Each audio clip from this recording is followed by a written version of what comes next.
जरांगे पाटील म्हणतात आम्ही ओबीसी मधूनच आरक्षण घेणार.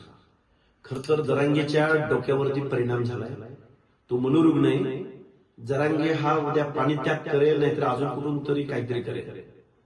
पण संविधान न मानणारा, इथल्या व्यवस्थेमधल्या मागास वर्गाला न मानणारा, न्यायालयाच्या निर्णयाला न मानणारा, शासन प्रशासनाला न मानणारा हा माणूस लोकशाही विरोधी वागतोय. हा माणूस झुंड गोळा करून एखाद्या हुकुमशहाप्रमाणे, एखाद्या हट्टवादी माणसाप्रमाणे हा माणूस वागतोय.